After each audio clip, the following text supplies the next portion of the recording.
14 February हा सातारा जिल्ह्यासाठी खूप अभिमानाचा दिवस ठरला। कारण महाराष्ट्रातील पहिले आणि भव्य, सुसज्ज असे पत्रकार भवन उभारण्यात आले।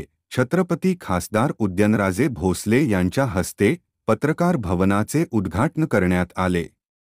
त्यानंतर सातारा जिल्हा पत्रकार भवनापासून ते लेक व्हेव पर्यंत बाईक रॅली काढण्यात आली। या रॅलीमध्ये छत्रपती उदयनराजे भोसले, जिल्हाधिकारी जितेंद्र डुडी व पोलीस अधीक्षक समीर शेख यांच्यासह अनेक मान्यवरांचा सहभाग पाहायला मिळाला। जिल्ह्यातील सर्व 450 पत्रकारांचा फेटे घालून पुष्पगुच्छ व पेढे देऊन स्वागत करण्यात आले।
ज्या ठिकाणी जागा आहे त्या ठिकाणी आपण सर्वांनी बसून घ्या। स्क्रीनवर आपल्या सर्वांसाठी उपलब्ध आहे। ज्यांना बैठक व्यवस्थेवर जागा उपलब्ध नाही त्याने प्रेक्षक गॅलरीत कृपया बसावं। सर्वांना विनंती आहे शांततेत बसून घ्या।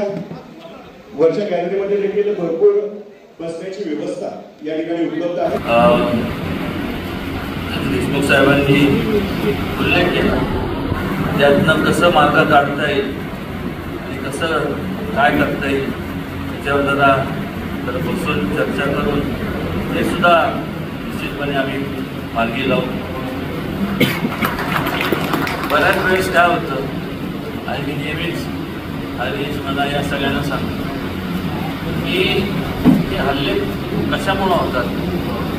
कारण ज्यावेळेस आपण एक पत्रकार तेव्हा आपण आपले विचार मांडत असतो त्यावेळेस वेळेस समाजावरती कोणी पण असू अन्याय करत असेल तो अन्याय लोकांसमोर आणणं गरजेचं त्यात सुद्धा अपवाद नाही आणि त्यामुळं काय लोकांना सहन होत नाही त्यामुळं असे प्रकार घडतात।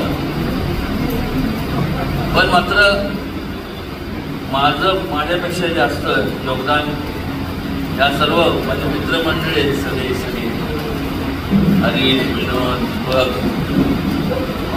बापूसाहेब तर आमच्या वडिलांचे एकदम खास त्यामुळे ह्या लोकांचं सगळ्यांचं संपादक असतील पत्रकार असतील या सगळ्यांचं फार मोठं योगदान आहे। आणि जे म्हणत आहेत करावं लागेल पत्रकारांकरता म्हणजे त्यांच्या संरक्षणाकरता किंवा बाकी जे काय असतील आपण माझ्याकडे कधी या